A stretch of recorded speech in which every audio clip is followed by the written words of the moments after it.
আসসালামু আলাইকুম এভরিওয়ান, সবাই কেমন আছো? আশা করছি যে যেখানে আছো সবাই ভালো আছো। আমিও আল্লাহর রহমতে ভালো আছি। তো আজকে অনেক দিন পর এক জায়গায় যাব।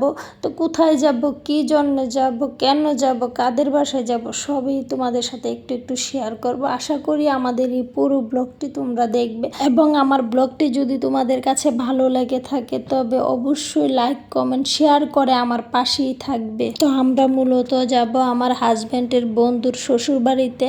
একদম আমরা ওদের বাড়িতে চলে আসছি। তো ওনাদের বাসায় ঢুকে আমরা তো অবাক যে এত সুন্দর লিচু বাগান ওনাদের, যা মানে মুগ্ধ করার মতো। প্রায় 150 লিচু গাছ আছে ওনাদের, আর প্রতিটা গাছের মধ্যে এত সুন্দর করে লিচু ধরে রয়েছে। আমি তো এই বাড়িতে ঢুকে আমি আর আমার ভাই পাগল হয়ে গেছি যে এত সুন্দর লিচু গাছ। তো আমরা আয়সা দেখি ওনারা লিচু পাড়তেছে। তো প্রথমে আমরা বাসায় না ঢুকে বাগানে চলে গেছি।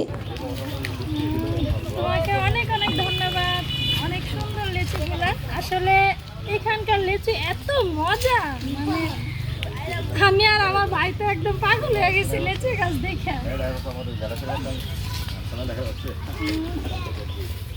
আজকে আসছি ভাইয়ার শ্বশুর বাড়িতে। তো এখানকার লিচু অনেক মজা। তো যারা যারা লিচু খেতে চান সবাই আদমপুর চলে আসবেন। তো আমি আসার পরে ওনারা আমারে অনেকগুলা লিচু দিছে খাওয়ার জন্য। আপনারা তো দেখতেই পারছেন। আর এত সুন্দর লিচু গাছ, যদি আমি জানতাম তাহলে আমি অনেক আগিয়ে আসতাম। আমি তো জানি না এত সুন্দর সুন্দর লিচু গাছ। আর শুধু লিচু গাছ না, এখানে অনেক ধরনের ফলের গাছ আছে, কাঁঠাল গাছ আছে, আম গাছ আছে, কি বলবো অনেক গাছ আছে। আমি তো এরা পুরা বাড়ি ঘুরা ঘুরা দেখতেছি। আর আমার কাছে এত সুন্দর লাগছে বাড়ি, যা বলার বাইরে। এরার বিশাল এরিয়া একদম। আমার ছেলে মেয়েরা তো দৌড়াদৌড়ি করতেছে এদিকে সেদিকে। এরা কাছে অনেক ভালো লাগছে। আর আসলে জায়গা সুন্দর, আর এরা মানুষও অনেক ভালো, খুবই আপ্যায়ন প্রিয় মানুষ।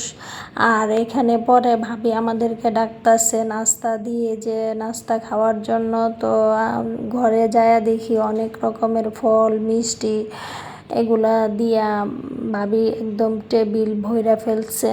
তো আসলে ওনারা অনেক ভালো মানুষ, অনেক দিন ধরে বলতেছে যা আসার জন্য। তো আমি আসলে বুঝি নাই এখানকার জায়গা যে এত সুন্দর, প্রকৃতির মনে হয় যে একদম প্রকৃতির মাঝে হারাইয়া যাই।